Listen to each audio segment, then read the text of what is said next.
예, 여러분 안녕하세요. 오늘 애완동물 중에서 개의 이해 이런 내용으로 한번 같이 공부해 보도록 하겠습니다. 이제 우리가 보통 이제 애완동물이라는 말을 쓰죠. 그러니까 애완동물이라는 것은 사랑스럽다는 뜻이죠. 이 애가 그러니까 우리말로 번역하면 사랑스러워서 구경하고 싶은 동물 이런 뜻입니다. 애완동물이고요. 이제 영어로는 pet animal이라고 합니다. 이 pet이라는 것은 뜻이 두 가지인데 첫 번째는 애완동물이라는 뜻도 있고요. 두 번째가 이제 동사로 어루만지다라는 뜻이죠. 그런 의미가 있습니다. 그래서 pet animal이라고 하고요. 또 이제 반려동물을 이제 companion animal 이렇게 이야기합니다. companion 원래 동반자라는 뜻이죠. 동반자라는 뜻입니다. 그래서 이제 보통 이 반려동물이라고 하는 것은 이제 수의학에서 많이 쓰이는 그러한 용어입니다. 보통 이제 개의 수명이 일반적으로 한 15년에서 16년 정도가 되는 거죠.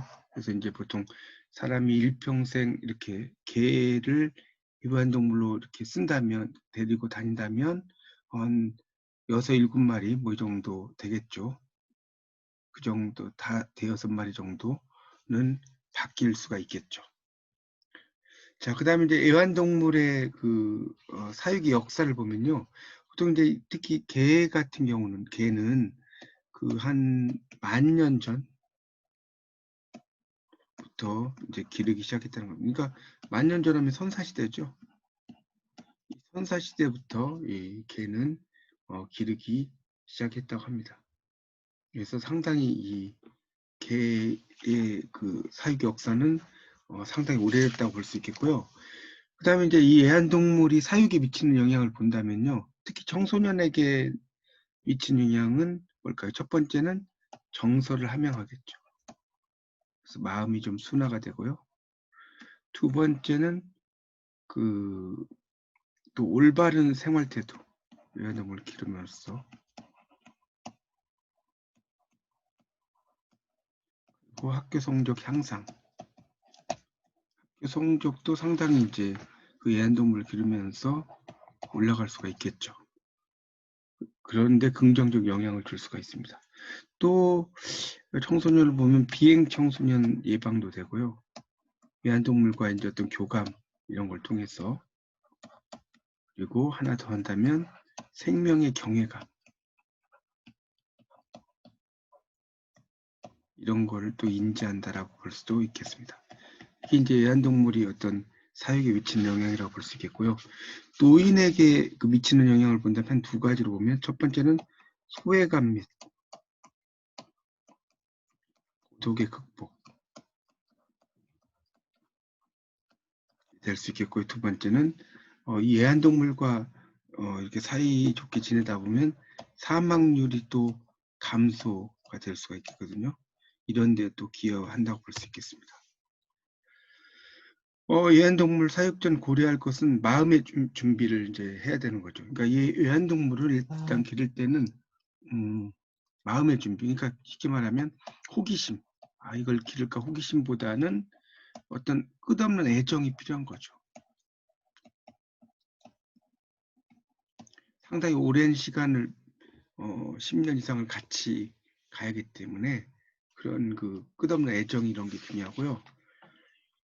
그 다음에 이제 이 주거 공간이 상당히 또 이제 애완동물을 기를 때는 중요합니다. 주거 공간. 특히 이제 이 주거 공간이 아파트냐, 뭐 단독주택이냐에 따라 달라지는데, 특히 이제 이 아파트 같은 경우에는 소형종이 적합합니다. 개를 기를 때는. 그래서 이 아파트에서 그런 것을 기를 때 중요하고요. 또는 이제 환경 문제라든가 소음 문제 이런 것들이 또 환경 문제라든가 소음 문제도 또 중요한 문제 중에 하나겠죠. 자, 이런 것도 볼 수 있겠습니다. 자, 그렇게 이제 볼 수가 있겠고요. 그다음에 또 이제 이 애완동물을 기르려면 예산이 또 상당히 중요합니다. 이 애완동물이라고 하는 것에 어떤 부차적인 비용 이런 것들도 상당히 중요하기 때문에 그런 것들도 좀 감안을 하셔야 됩니다. 예산이라는 게 돈이죠. 돈. 그래서 이제 보통 이 중국에 이제 뭐 여행을 간다든가 외국에 여행을 가면 보통 이제 한 7일, 8일 정도 여행을 가면 30kg 견종 이런 것이 이제 7, 8일 정도 하면 한 30만 원 이상 이렇게 든다고 합니다. 애견 관리 비용으로.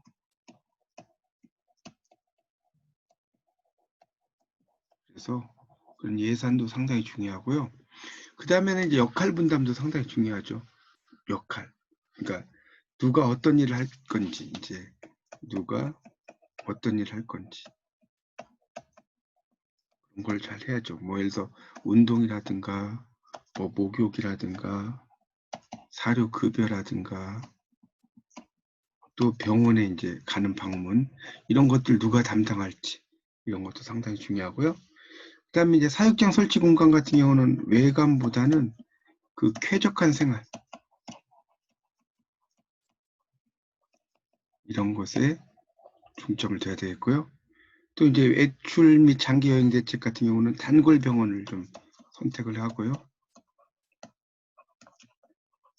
또 이 애완동물에게 급여할 사료에 대해서도 한번 생각을 또 해봐야 된다고 볼 수 있습니다. 이 견종을 선택할 때 고려할 사항은요, 뭐 여러 가지가 있겠지만 이제 뭐 체형 같은 거 어떤 건지, 그다음에 또는 성별, 그러니까 이 애완동물 암컷과 수컷을 이제 어떤 걸 할지, 또 이제 장모종을 선택할 건지 단모종을 선택할 건지. 단모종은 털이 짧은 거죠. 털이 짧은 거. 장모종은 털이 긴 거겠죠. 이런 걸 선택을 할 건지, 뭐 이런 것들도 상당히 이제 고려를 해야 될 사항이라고 볼 수 있겠습니다. 그래서 이제 주요 견종으로 보면 첫 번째가 요크셔 테리어라고 하는 게 있는데, 이 요크셔라고 하는 곳이 영국이죠. 그래서 영국 원산입니다. 요크셔 테리어는. 그래서 원래는 이 광부들이 그 탄광 안에 쥐를 잡기 위해서 기르기 시작했다고 합니다. 그래서 이제 그렇게 시작이 돼서 이제 요크셔의 방직공들이 이제 오늘날에 이제 여러 품종들을 이제 만들어서 오늘날에 이르게 됐죠. 이 체구는 보통 이제 체중은 2.5에서 3.5kg 정도 된다라고 볼 수가 있겠고요. 그렇게 이제 볼 수 있죠. 그 다음에 이제 귀 같은 경우가 이렇게 V자형이죠. 이렇게 되어 있다는 것도 볼 수 있고, 쫑긋하죠. 그러니까 쫑긋한 형태입니다. 쫑긋한 형태로 되어 있다고 볼 수가 있겠습니다. 그래서 이제 이 애정이 상당히 많고요. 친화가 되게 잘 돼요.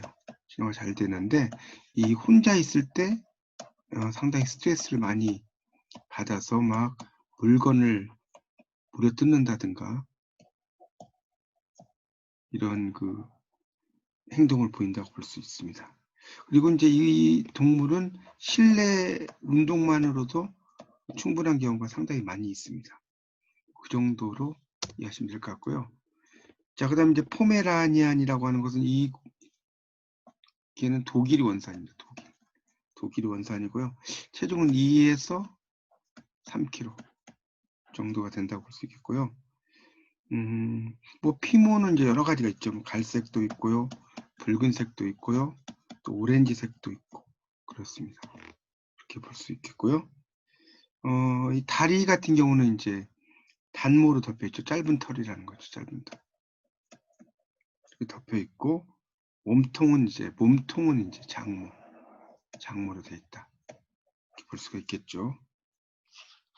그렇게 이제 볼 수 있겠습니다. 그래서 이제 이 그 포메라니아는 이게 되게 장모예요. 털이 길어요. 그래서 빗질을 자주 해요. 빗질. 그리고 이제 이 개는 쉽게 흥분을 잘하고요. 잘 짖죠. 그렇게 볼 수 있겠고요.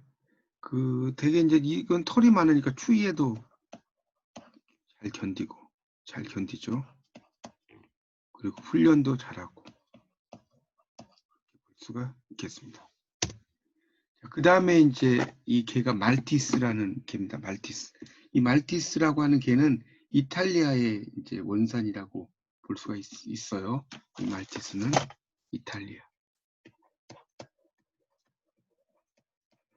이탈리아에서 이제 원산이고요. 보통 1500년부터 사육한 기록이 있다고 합니다. 1500년. 그래서 이제 그렇게 볼 수 있겠고, 이 말티스는 개 중의 왕자다. 이러한 별명을 가지고 있고요. 이 말티스는 흰색의 피모를 가지고 있죠. 그리고 체중은 2에서 3kg. 그리고 이제 털이 길어서요. 자주 목욕을 시켜주는 게 좋고요. 또 이제 빗질도 자주 하는 게 좋겠죠. 그리고 성격은 되게 얌전한 성격. 운동을 좋아하고요. 그다음에 어디 환경에 잘 순응하는 그러한 품종이라고 볼 수 있겠습니다. 자, 그다음에 이제 시추죠, 시추. 이 시추는 되게 운동을 많이 요구한다 하는 종이라고 볼 수 있겠고요.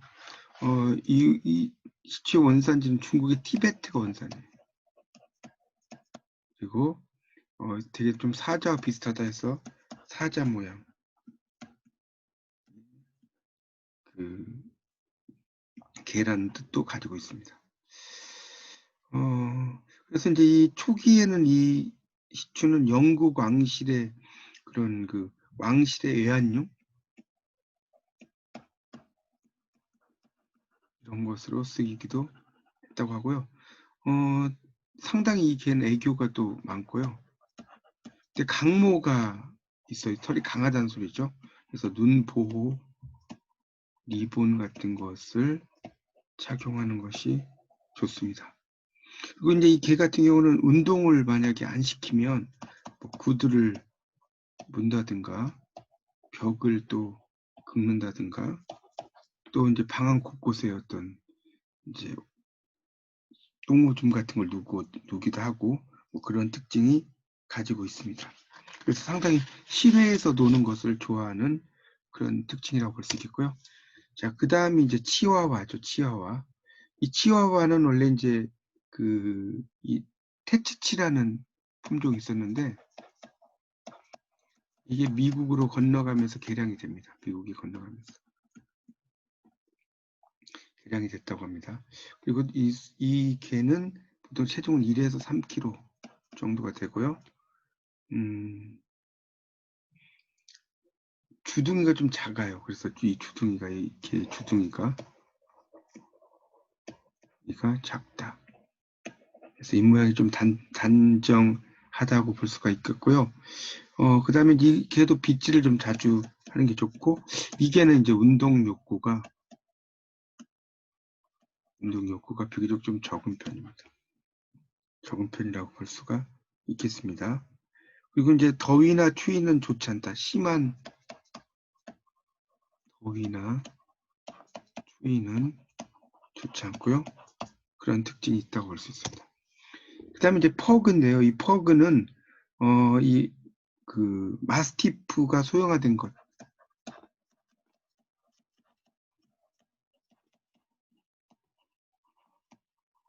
것이라고 볼 수가 있겠고요. 이것도 이제 왕실의 애견으로 사용이 됐다고 볼 수가 있고요. 이게도 이제 마찬가지로 털갈이를 상당히 자주 합니다. 그러니까 솔질 이런 것도 해주는 게 좋겠고, 이게는 특히 이제 활동성이 강해요. 활동성이 강해서 운동을 자주 시켜줘야 합니다. 자, 그 다음에 이제 푸들인데, 이 푸들은 원래 이제 한 500년 전부터 그런 독일, 또 프랑스, 이곳에서 목양견이라는 것은 뭡니까? 양을 지키고 몰고 한다는 거죠. 또 사냥감 해수견. 사냥감을 이제 다시 가지고 오는 개란 소리죠. 특히 이제 꿩이나 어떤 야생 조류 이런 것을 집어오는 목적을 가지고 있고요. 특히 이제 눈은 타원형으로 되어 있고요. 되게 우아하고 기품 있는 용모를 지니고 있고 되게 이 개도 활동적입니다. 이제 볼 수 있겠고요. 특히 이제 귀는 볼에 붙어서 이렇게 늘어져 있죠. 이 귀를 보면 늘어져 있는 그런 특징이 있습니다. 그래서 이제 장식, 특히 이제 이 개는 장식 외환견이라고 볼 수가 있어요. 그래서 이제 그런 장식 외환견으로도 많이 쓰인다라고 볼 수 있습니다. 이 개는 체중은 이제 좀 다른 개에 비해서 좀 많이 나가죠. 6.5에서 많이 나가는 개는 19kg까지 나간다고 합니다. 그리고 이제 이 개는 특히 그 후각이 많이 발달했고요. 후각, 목욕 같은 걸 필요하고, 그 다음에 이 개는 운동을 그리 필요하지 않는 견종이다라고 볼 수 있어요. 그래서 되게 이상적인 실내 외환견이다. 이렇게 이야기할 수 있습니다. 자, 그 다음에 시베리안 허스키는 이 알래스카죠. 시베리안이라는 말 있죠. 알래스카 북쪽 쪽에서 이제 길러졌고요. 이게 원래 이 개는 이제 썰매견이라고 합니다. 썰매를 끄는 용도로 사용되었고요. 이 개는 이제 채무가 되게 두꺼워요. 두껍다. 그래서 추위에 되게 잘 견딘다. 그리고 이 모종은 되게 이제 흰색. 이 개는 흰색에서부터 검은색까지 되게 다양합니다. 그리고 이 개는 20에서 27kg 정도 체중을 가지고 있습니다. 그래서 이 개도 이제 애견으로 이제 많이 인기가 많고요. 이 털갈이를 좀 많이 하니까 빗질을 자주 해주는 게 좋겠죠. 이렇게 볼 수가 있겠습니다. 자, 그 다음에 이제 진돗개죠. 진돗개는 뭐 진도에서 난 개다라는 의미인데, 그래서 이제 천연기념물로 이 제 53호죠. 등록되어 있습니다. 그래서 이제 얼굴이 보면 이렇게 팔각형이고 몸체는 강건하고 특히 이제 귀가 이렇게 직립되어 있죠. 이렇게 귀가 직립되어 있고요. 눈은 이제 홍채가 진갈색으로 되어 있고요. 보통 이제 체중이 좀 자라면 20에서 25kg 정도 나간다. 그리고 되게 이제 이 개는 활발하고 충성심이 상당히 강하죠. 충성심. 그래서 이 개는 이제 경비견으로 이용되기도 하고요. 이 개는 실내보다는 실외에서 사육을 하는 게 좋습니다. 그렇게 볼 수가 있겠습니다. 그 다음에 저먼 셰퍼드 도그인데 이거는 이제 독일 원산입니다. 이 개는 독일. 그래서 그 제1차 세계대전 때 많이 사육했다고 합니다. 제1차 세계대전 때 많이 사육을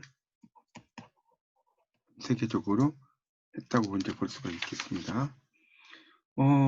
이 개는 이제 양귀가 이렇게 좀 적당히 좀 떨어져 있고요. 양쪽 귀가 적당히 떨어져 있고 이 두부 머리 부분이죠. 이게 좀 작은 편이에요. 작은 편이고 그 다음에 이제 눈 같은 경우는 약간 다이아몬드형으로 이렇게 이제 돼 있다는 거죠. 그리고 눈동자가 검은색입니다. 이 개도 이제 실내견보다는 실외견 이 체구가 크기 때문에 실외견으로 사육을 하고요. 반복적인 훈련을 통해서 연결을 만들 수 있습니다. 그런 내용입니다. 그래서 이제 애완견 사육에 필요한 도구로 보면 견사. 그러니까 견사라는 것은 이제 개집이죠, 개집. 계집은 이제 이게 실내견이냐 아니면 실외견이냐에 따라서 달라지겠죠. 실내견은 뭐 도명이나 텐트형이나 뭐 이런 게 사용이 되겠죠. 도명이나 텐트형. 이제 집 안에서 기르겠고, 실외견은 이제 뭐 목재나 철재나 플라스틱 이런 것으로 사용되겠죠. 목재, 철재, 플라스틱. 그다음에 이제 이 부속 기구는 이제 뭐 그 급이기와 급수기가 있겠죠. 급수기는 물 주는 거고요. 급이기는 먹이를 주는 거예요. 먹이. 사료통이죠. 쉽게 말하면 이 급이기는 사료통이라고 볼 수 있겠습니다. 그래서 뭐 도자기나 금속이나 고무 제품 이런 것들도 많이 사용이 된다라고 볼 수가 있겠습니다. 그다음에 이제 그런 것들이 있죠. 뭐 운동 기구나 또 미용 기구 이런 것들도 이제 이 부속 기구에 들어갈 수 있습니다. 운동을 하는 기구. 그다음에 미용 기구. 털 관리, 뭐 발톱 깎기, 칫솔 뭐 이런 것들이 있겠죠. 자, 그다음에 입식 및 훈련 같은 경우는 입식을 구입 적기는 보통 그 개는 생후 한 2개월 정도가 상당히 좋다고 합니다. 구입. 그래서 이제 충분히 휴식을 취하게 하도록 하고요. 그래서 이제 이 시기에는 한 하루에 20시간씩 잠자는 그런 특징이 있다고 합니다. 그래서 이 기간에 이제 잘 적응이 안 되면 이제 배설 중지, 무기력 상태 이런 것들이 일어나기 때문에 잘 관리를 하는 게 상당히 중요하다라고 볼 수가 있겠고요.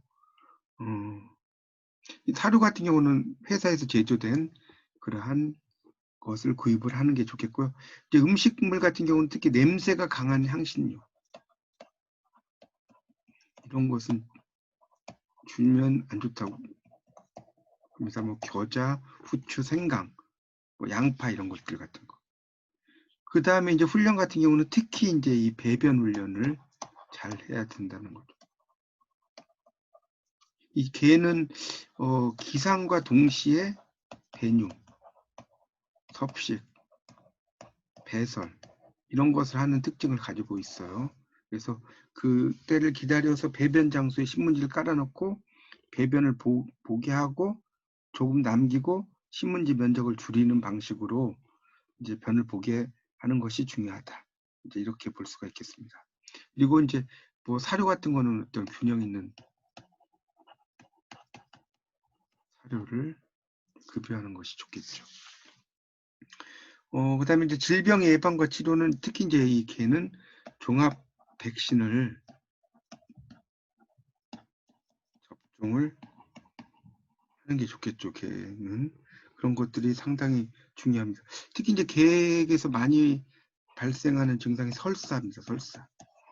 설사 있고요. 또 이제 혈변 이런 것들도 있을 수가 있습니다. 혈변 같은 건 장염에서 이제 기인된다고 볼 수가 있겠고요. 그다음에 이제 주요 질병 같은 경우 특히 이제 광견병이 있죠. 광견병. 이건 보통 생후 3, 4개월령에 1회 접종을 하는 것이 좋고요. 그 다음에 이제 6개월마다 보강 접종을 하는 것이 좋습니다. 예, 지금까지 그 애완견에 대해서 이제 전반적인 내용들, 특히 이제 견종의 종류라든가 사육에 필요한 도구, 또 사육의 역사 등등 여러 가지를 살펴봤습니다.